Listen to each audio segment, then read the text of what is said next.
Please, sir, I beg you, show us mercy. Where will my children go? Mercy is not for the likes of you. This property is condemned. Get them out of my sight.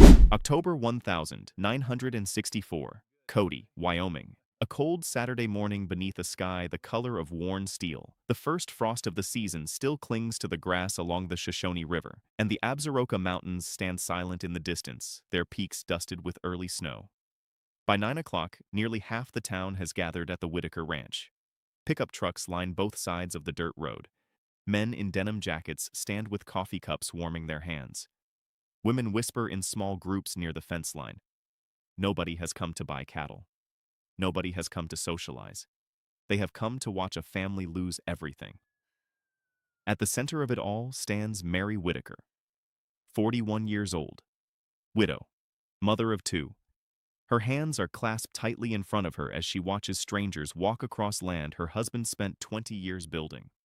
The ranch house behind her is white but weathered, its paint faded by Wyoming winters and summer dust storms. The red barn needs repairs she can no longer afford.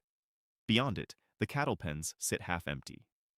4 years ago, those pens held nearly 200 head. Today, there are fewer than 40. Mary's husband, Daniel Whitaker, never imagined it would end like this.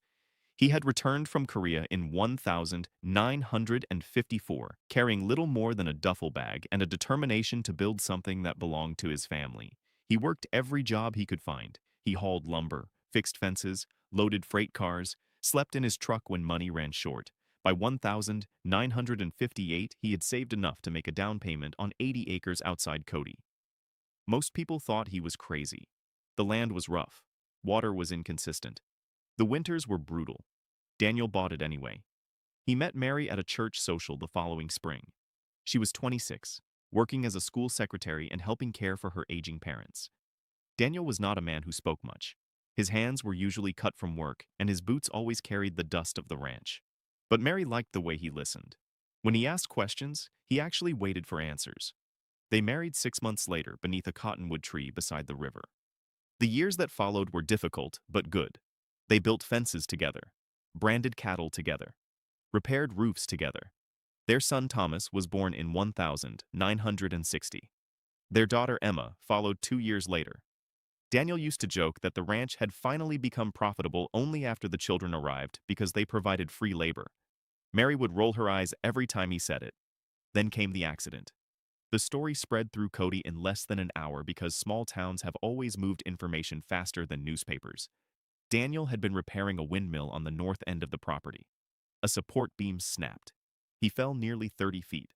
By the time help arrived, there was nothing anyone could do. Mary received the news standing at her kitchen sink. 1 minute she was washing dishes. The next minute 2 deputies were standing at her door. She never remembered much after that. Only fragments. The coffee cup slipping from her hand. Thomas asking why everyone was crying. Emma sitting silently on the porch steps. The sound of wind moving through the cottonwood trees. The ranch survived the funeral. Then it survived the winter. Then it survived another year. Mary learned things she never expected to learn. She negotiated cattle prices, repaired fencing, balanced accounts, ordered feed, hired seasonal workers when she could afford them, and worked alone when she could not. People respected her, but respect does not pay bills. The drought arrived the following summer, then another, and another. Grass stopped growing. Feed prices doubled. Cattle prices dropped. Every month became harder than the last. Mary borrowed against equipment, then against future cattle sales, then against the ranch itself. Each loan was supposed to buy time. Each loan only created another deadline.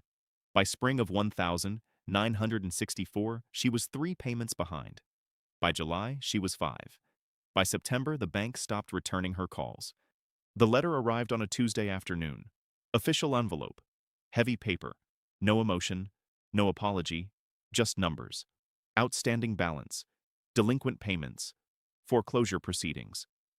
Mary sat at the kitchen table staring at the document while Thomas and Emma completed homework nearby. She read it 3 times, then a 4th. The words never changed. The ranch would be auctioned on October 17th. Everything would be sold. Land, house, equipment, livestock. 40 years of work reduced to inventory. That evening, Thomas found her sitting alone in the barn. She was staring at Daniel's saddle hanging on the wall, the same saddle he had ridden every spring roundup. The leather was worn smooth from years of use. "Mom?" he asked quietly. She looked up. "Are we losing the ranch?" For a moment she considered lying. Children deserved hope, but they also deserved truth. "I don't know," she said. Thomas nodded slowly. Then he surprised her. He walked over and sat beside her on an overturned feed bucket. "We'll figure it out."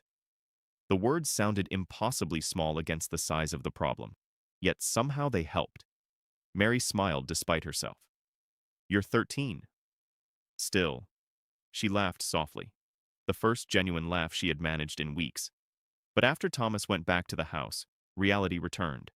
The bank was not interested in effort.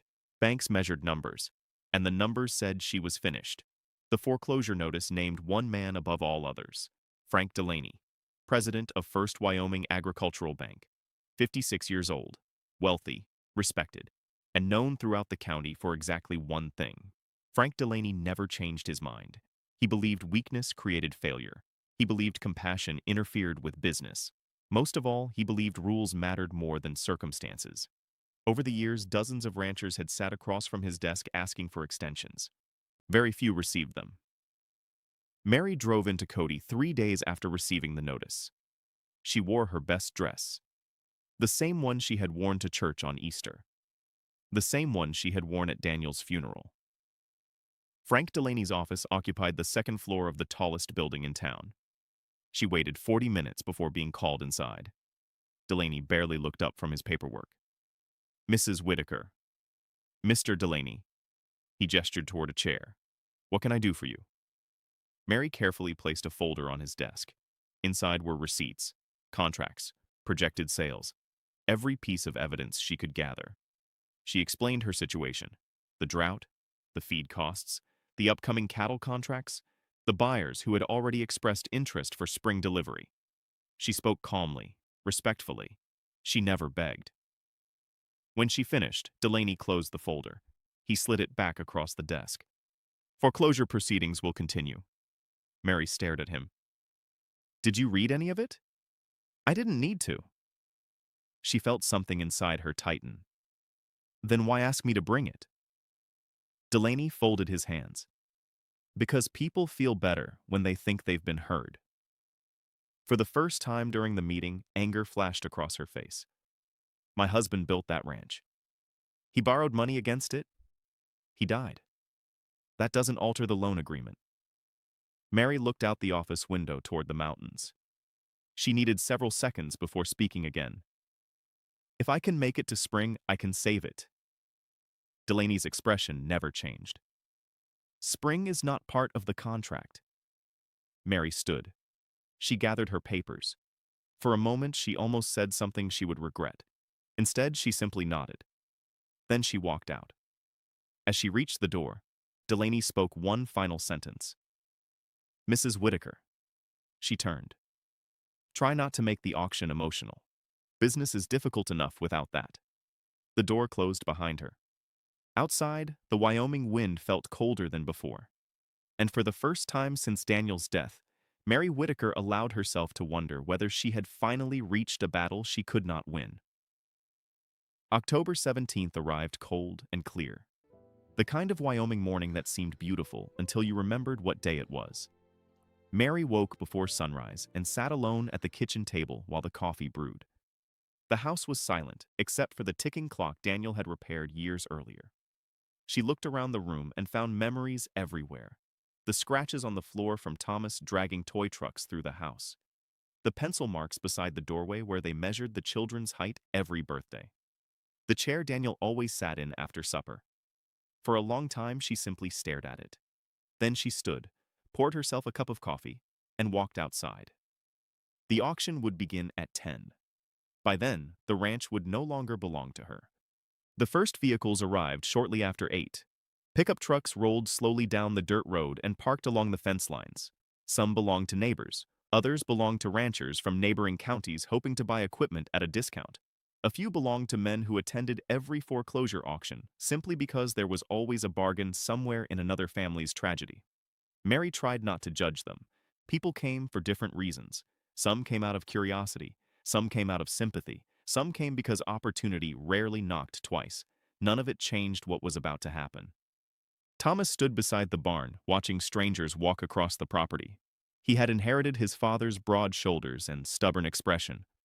At 13, he already looked older than he should. Every few minutes, someone offered him a sympathetic nod. He hated it. Sympathy felt too much like surrender. Emma stayed close to her mother. At 11, she understood enough to know something terrible was happening, but not enough to understand why adults could not stop it. She kept asking whether they would still be able to keep the dog. Mary told her yes. She wasn't entirely sure that was true. At 9:30, a black sedan appeared at the end of the road. Conversations grew quieter as it approached. Frank Delaney stepped out wearing a dark overcoat and polished shoes that looked completely out of place on ranch land. He glanced around as if inspecting inventory rather than someone's home. Beside him climbed an attorney carrying a leather briefcase and several folders. Neither man appeared uncomfortable. Neither man appeared emotional.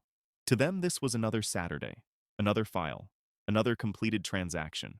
The auctioneer arrived shortly afterward. His name was Walter Briggs, and unlike Delaney, he looked miserable. He had known Daniel. He had attended the funeral. He hated foreclosure auctions, but they paid well, and his own family depended on the income. He climbed onto a flatbed trailer that would serve as his platform and began organizing paperwork. Several times he looked toward Mary as if searching for something helpful to say. Eventually, he gave up. There were no helpful words left. By 10 o'clock, nearly 100 people had gathered. The crowd stretched from the barn to the cattle pens. Men stood with folded arms. Women clustered together near the fence. Children sat on truck tailgates. The atmosphere felt less like an auction and more like a public execution, where everyone wished they were somewhere else, but stayed anyway. Walter cleared his throat and adjusted the microphone. The sound echoed across the property. Conversations stopped. Heads turned. The moment had arrived. "We'll begin with livestock," he announced. The first bids came quickly. Numbers rose. Hands lifted. Cattle that Daniel had raised from calves were sold one after another. Mary watched silently. Each sale felt strangely unreal, as though she were standing outside her own life watching someone else's story unfold. Thomas eventually stopped looking at the crowd. He stared at the ground instead. Emma buried her face against her mother's arm. The equipment came next: the tractor, the cattle trailer, the hay baler, the irrigation pump Daniel had purchased 3 months before his death. Each item received a number. Each number received a buyer. Each buyer received a piece of the life Mary and Daniel had spent years building. Frank Delaney observed everything with professional satisfaction. The proceeds were tracking well. The bank would recover most of its money. The process was functioning exactly as intended. Then came the moment everyone had been waiting for: the land. Walter removed a sheet of paper from his folder and looked toward the crowd. His voice sounded noticeably less enthusiastic than before. Next item: Whitaker Ranch. 80 acres including residence, barn structures, livestock facilities, water rights, and improvements. Silence settled over the property. This was the real prize. Several ranchers exchanged glances. A few potential buyers stepped forward. Mary felt Emma's hand tighten around hers. Walter opened the bidding. The first offer came immediately. Another followed. Then another. Within minutes, the price climbed steadily. Each increase pushed the ranch further beyond any possibility of recovery. Mary closed her eyes. This was it. The final chapter. When she opened them again, she noticed Frank Delaney watching her. There was no cruelty in his expression. What bothered her more was the absence of anything at all. To him, she had become a completed calculation, a resolved account, nothing more. She stepped forward before she could change her mind. The crowd fell quiet. Even Walter stopped speaking. Mary looked directly at Delaney. "Please." The single word carried farther than she intended. Everyone heard it. "I only need until spring." Nobody moved. Nobody spoke. "I have contracts coming, buyers lined up. Give me 6 months." The crowd remained silent. Frank Delaney adjusted his gloves. "Mrs. Whitaker, please. These proceedings are already underway." The words sounded rehearsed, mechanical, as though he had spoken them 100 times. Mary took another step. "This ranch is all my children have." Delaney sighed. For the first time all morning, his composure cracked slightly. Not from sympathy, from annoyance. "Mrs. Whitaker, sympathy doesn't pay debts." The words landed like a slap. A murmur moved through the crowd. Several people looked away. Thomas stared at the banker with open hatred. Emma began to cry. Mary stood motionless. Frank continued. The bank has obligations. Business cannot operate on emotion.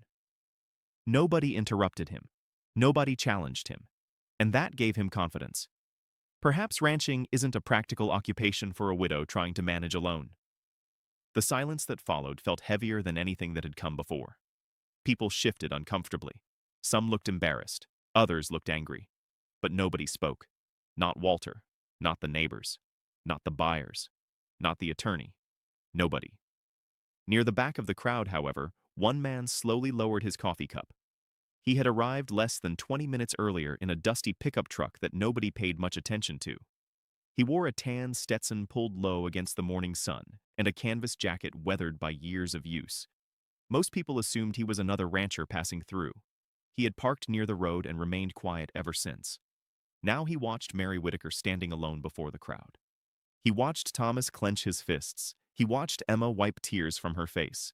He watched Frank Delaney straighten his coat and prepare to continue the auction as though nothing important had happened. The man in the Stetson looked toward the auctioneer, then toward the ranch, then back toward the widow, and for the first time that morning, something in his expression changed.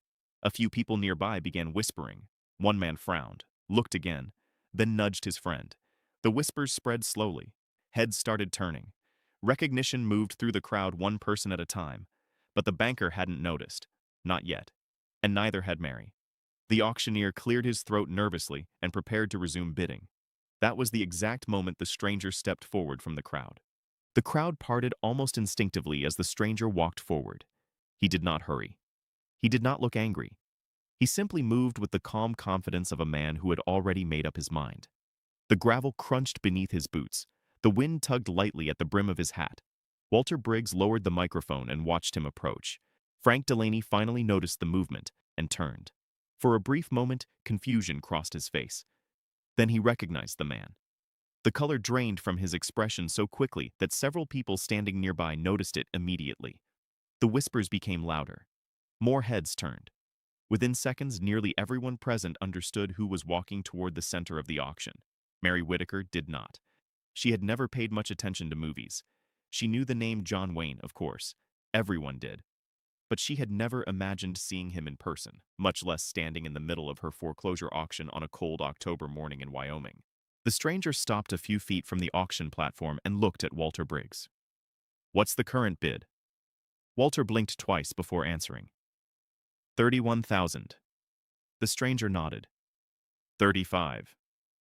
The words rolled across the crowd like thunder. Conversations stopped instantly. Several buyers exchanged stunned looks. 35,000 was far above what most expected the ranch to bring. Walter hesitated. $35,000? The stranger looked at him. "That's what I said." Walter swallowed and repeated the bid into the microphone. A few ranchers glanced at one another, wondering whether to continue. One man raised his hand and offered 36. Another quickly followed with 37. The stranger never changed expression. 45. This time an audible gasp moved through the crowd. Even Walter nearly dropped the microphone. The bidding had jumped beyond reason. Frank Delaney stepped forward. "Mr. Wayne?" The stranger turned toward him. "Yes?" Delaney forced a smile. "You understand this is a foreclosure sale?" "I understand perfectly." Delaney nodded awkwardly. "Of course." For the first time all day, the banker sounded uncertain. The bidding continued for another minute. One by one, the remaining buyers dropped out. None were willing to compete against a man who seemed completely indifferent to the price. Finally, Walter looked around the crowd. 45,000 going once. Silence. Going twice. Silence again. Sold. The hammer struck the table. The auction was over. Mary felt suddenly lightheaded. She wasn't sure why. The ranch had been sold. Nothing had changed. Yet everyone continued staring at the stranger instead of celebrating the purchase. Walter climbed down from the trailer carrying paperwork. Delaney approached with his attorney. The stranger accepted a pen and signed several documents without reading them for long. Then he handed the papers back. Delaney appeared relieved. The bank would recover every dollar owed and more. As far as he was concerned, the matter was finished. "Congratulations on your purchase, Mr. Wayne," he said. The stranger looked at him for a moment. "It's not my purchase." Delaney frowned. "I'm sorry?" The stranger pointed toward Mary. "Transfer ownership to Mrs. Whitaker." The entire ranch went silent. For several seconds, nobody moved. Nobody spoke. The wind seemed to stop. Even the cattle beyond the fence appeared strangely still. Delaney stared at him. "Transfer ownership? That's right. To Mrs. Whitaker? That's what I said." The banker laughed once, believing he had misunderstood. Then he realized the man was serious. "Why would you do that?" The stranger removed his hat. "Because her husband served his country." Nobody interrupted. "Because he spent years building this place." He looked toward the ranch house. "Because she kept fighting after he was gone." His eyes moved across the crowd. "And because a town that forgets its widows forgets itself." No one knew what to say. Several people lowered their eyes. Others nodded quietly. Mary stood frozen. Thomas looked as though he had forgotten how to breathe. Emma's tears had stopped entirely. The banker searched for a response and found none. For the first time in a very long time, Frank Delaney had no useful words. Mary finally stepped forward. "Mr. Wayne." Her voice trembled. She stopped and tried again. "I can't accept that." John Wayne smiled faintly. "Yes, you can. I don't even know you. You don't need to. I can't just take a ranch." Wayne looked toward the mountains before answering. "Then don't think of it that way." Mary waited. "Think of it as someone giving your family the same chance your husband would have given someone else." The words broke whatever strength she had left. She covered her mouth and turned away for a moment. When she looked back, Thomas had moved beside her. His eyes were red. "Sir," the boy said quietly, "I'll work every day for the rest of my life if that's what it takes to pay you back." Wayne studied him. Then he nodded once. "Take care of your mother. Take care of your sister. Take care of the ranch. We'll call it even." Thomas swallowed hard and nodded. The crowd began applauding. Slowly at first, then louder. Men who had stood silently all morning removed their hats. Women wiped away tears. Even Walter Briggs looked close to crying. Frank Delaney remained motionless beside his attorney. The auction that was supposed to end a family's future had somehow become the most talked about day in the town's history. By late afternoon, the crowd began to disperse. Trucks pulled away. Neighbors returned home. The auction signs came down. The foreclosure paperwork disappeared back into briefcases. Yet the ranch remained exactly where it had always been. The house still stood. The barn still stood. The Whitakers still owned it. Years passed. The drought ended. Cattle prices recovered. Thomas eventually attended the University of Wyoming to study agriculture before returning home to run the ranch. Emma became a teacher in Cody. Mary never remarried. She spent the rest of her life on the same property she and Daniel had built together. Near the entrance gate stood a small framed photograph taken several weeks after the auction. It showed John Wayne standing beside Thomas and Emma near the barn. Visitors often asked about it. Mary always told the same story. Not about the money, not about the auction, not even about the ranch. She told them about a moment when an entire crowd watched a widow being humiliated and stayed silent. Then one man decided silence wasn't good enough. In 1987, after Mary's ranch was named one of the most successful family operations in the county, a local reporter asked what she considered the most important lesson of her life. She thought for a long moment before answering. "Most people think kindness is something small," she said. "A smile, a favor, a few nice words. Sometimes that's true, but every once in a while kindness is much bigger. Sometimes it arrives on the worst day of your life. Sometimes it changes everything." The reporter asked if she was talking about John Wayne. Mary smiled and looked toward the pasture where cattle grazed beneath the Wyoming sky. "No," she said softly. "I'm talking about showing up when someone needs you." Then she paused. John Wayne just happened to be very good at it. And decades later, in Cody, Wyoming, people still remembered the day a banker humiliated a widow in public, and the day one man shocked an entire town by refusing to let it stand.